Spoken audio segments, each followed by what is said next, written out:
En accord ou à l'opposé. Par ici, les brasseurs d'opinion et de vision. Les rencontres de l'air. Bonjour Marie. Salut Mario. Alors Dominique Olivier, la présidente du comité exécutif de Montréal qui démissionne. Il y a beaucoup de choses à dire, mais certainement qu'en termes de timing, de moment où ça se produit, on est à 2 jours du dépôt du budget. Ça doit désorganiser Mme Plante, la mairesse, là.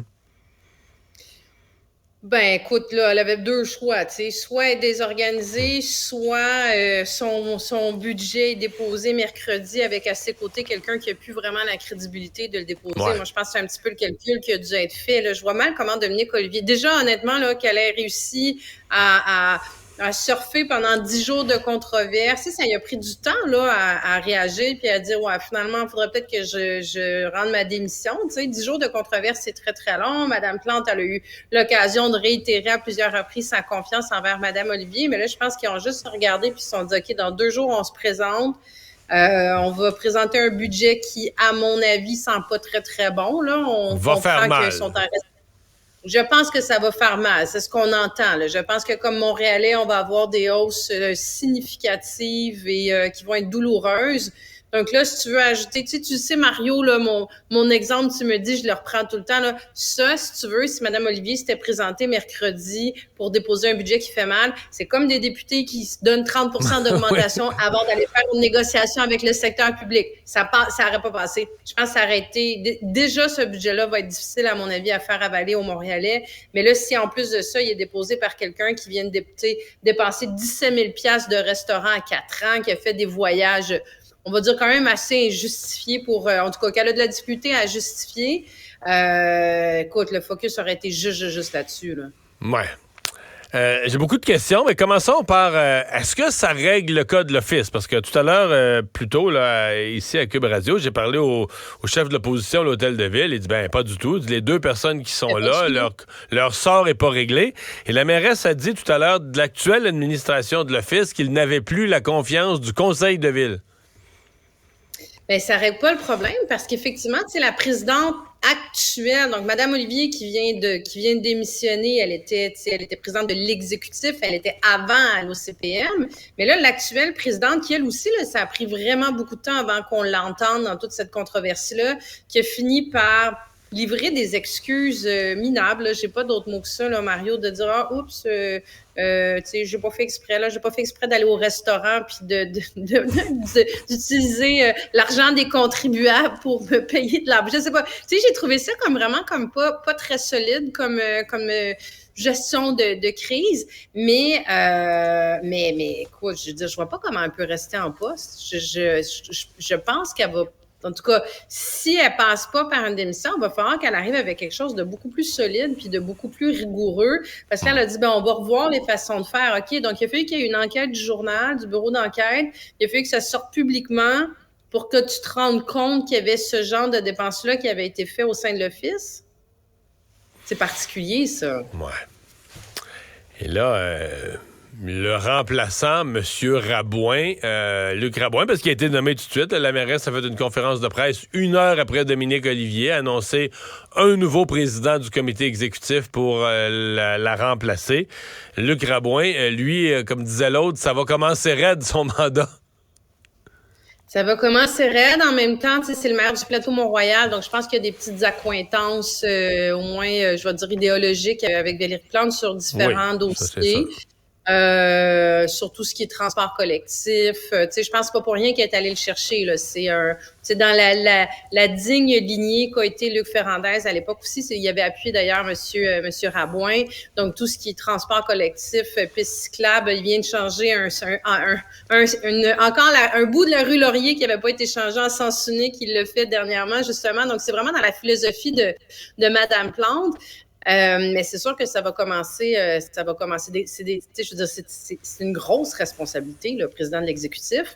Mais il est quand même là. Il est là depuis un certain temps aussi, là. Donc, je pense qu'il connaît quand même bien la machine. Mais ça veut dire que dès mercredi, il va être à pied d'œuvre pour aller défendre un budget auquel il a participé de toute façon. Ouais, c'est sûr qu'il y a participé, mais c'est pas lui qui l'a fait. Là. C'est pas, il va défendre le budget de quelqu'un d'autre. Là. C'est ça la situation. Un peu comme si. Il n'y a pas de nu crayon, mais ce serait quand même surprenant qu'il soit pas d'accord avec les orientations. Je veux dire, c'est comme quand tu es dans un conseil des ministres. Je veux bien croire que c'est le ministre des Finances qui écrit le budget, puis mais tu sais, je veux dire, les autres ministres autour de la table doivent être solidaires sont solidaires, mais du budget, là. Donc, j'imagine que comme membre de la formation politique, il va l'être aussi, là. Mais ton exemple est bon, là. Les autres ministres sont solidaires du budget, sauf que si un ministre des Finances tombait malade ou démissionnait à 2 jours du budget, puis que c'était un autre ministre à qui on disait, mais là, c'est toi qui fais tout, là. C'est toi qui présente le budget, c'est toi qui l'explique, c'est toi qui fais la tournée d'entrevue.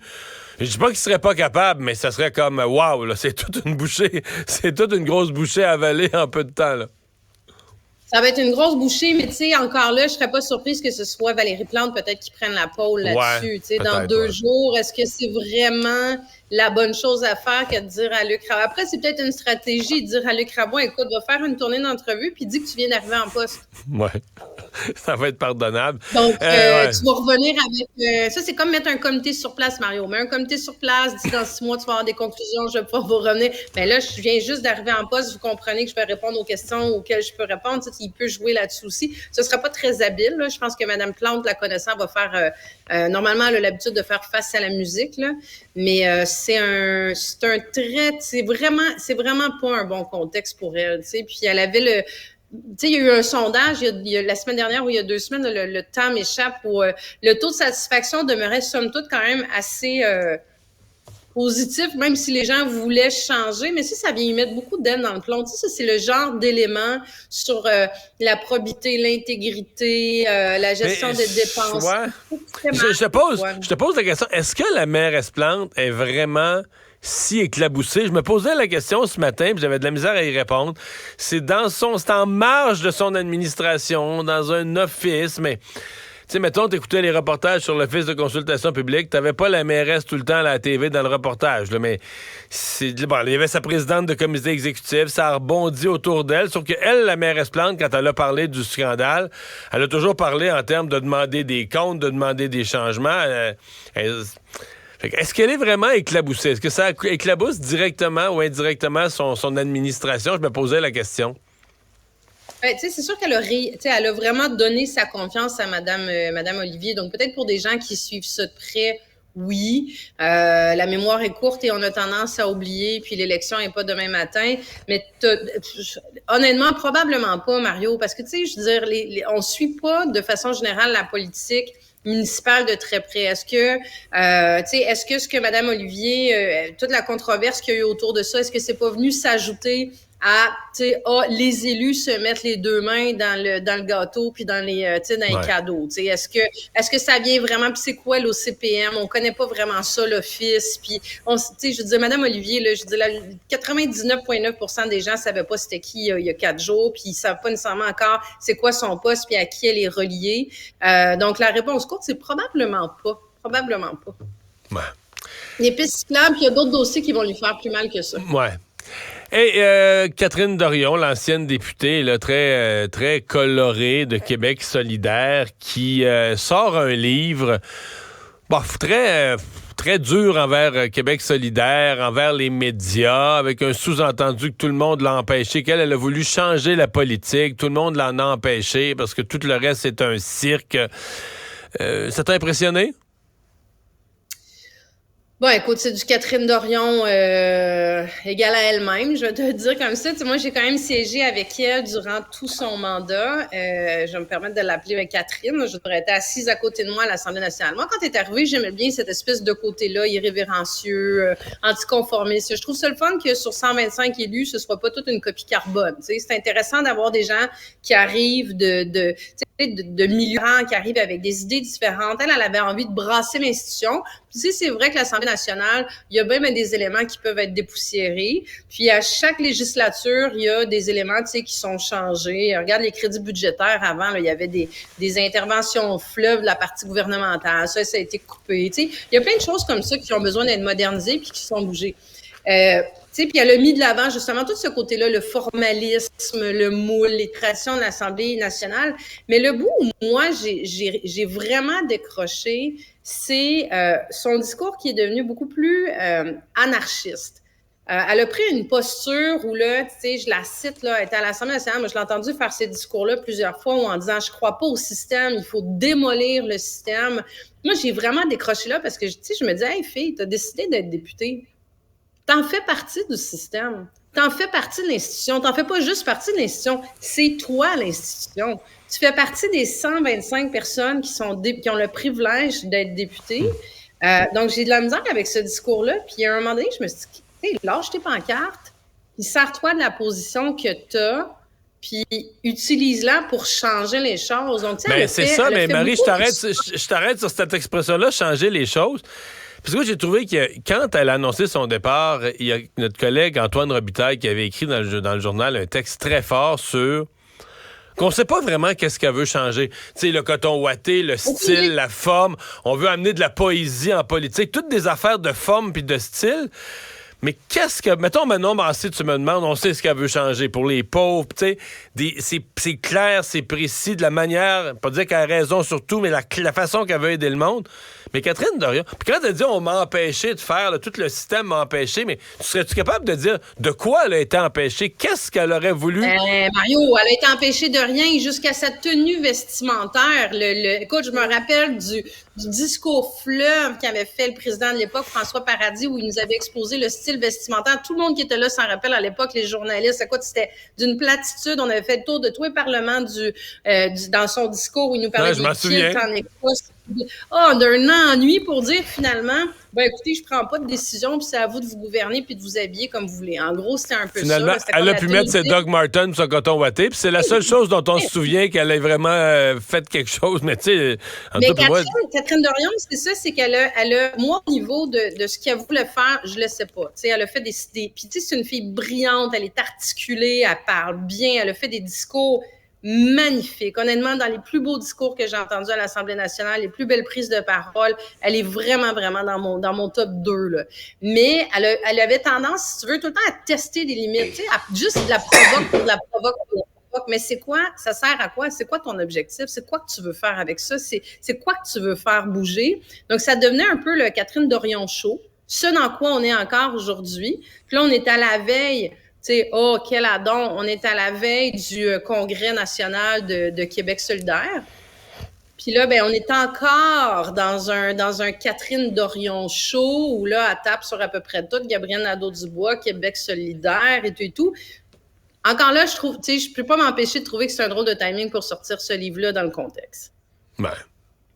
Mais tu sais, si tu me permets, Mario, tu sais, je veux pas enlever par contre le ressenti qu'elle a eu. Elle a parlé beaucoup du choc post-traumatique qu'elle a eu, ou presque, ou comment il y a eu de l'acharnement. Puis c'est vrai par contre qu'à un moment donné, je trouve que ça a pris des proportions. Justement, son affaire de chandail, là. Tu sais, des fois, bon, elle a couru après, là. Elle a dit, moi, je voulais faire un show, je voulais faire des niaiseries, ça m'amenait ça s'est retourné contre elle. Mais c'est vrai que dans certains cas, tu sais, quand elle s'était habillée en députée, là, justement, en madame, là, comme elle disait, là.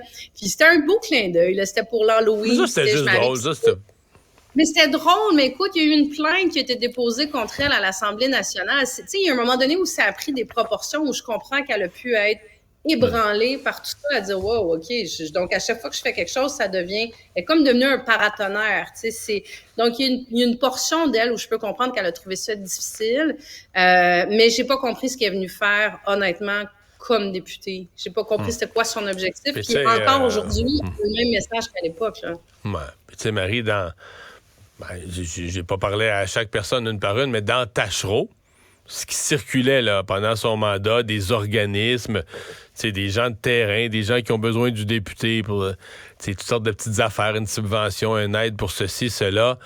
C'était pas une députée là, exagérément présente. Peut-être ces gens-là avaient été gâtés avant avec Agnès Maltais, là, qui était très, très présente, qui était une députée très efficace. Mais c'est ça aussi, c'est que je comprends ce que tu appelles le Catherine Dorion show, mais il y a une partie du travail de député qui est pas spectaculaire. Là.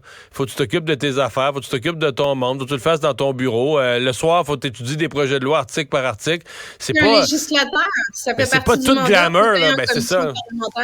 Ben non, c'est ça, mais c'est comme tout un bout où ça... ça l'intéressait pas. Ce qui l'intéressait, c'était oui. comme justement, c'était les coups d'éclat. Mais les coups d'éclat, je pense qu'il y en a plusieurs qu'elle a fait sur le tramway, qui ont apporté l'attention sur certaines choses, mais il y avait comme pas de finalité en bout de ligne. Tu cours après quoi? C'est quoi que tu veux? Tu es censé aller en politique pour changer les choses, pour faire une différence dans ta circonscription, pour tes citoyens, pour l'ensemble des citoyens du Québec. Puis ça, j'ai l'impression qu'elle cherchait beaucoup la lumière, mais est-ce que ça a servi à l'ensemble de ses commettants? Ben, la réponse courte, c'est pas mal non. Là. Merci, Marie. À demain. À demain, Mario.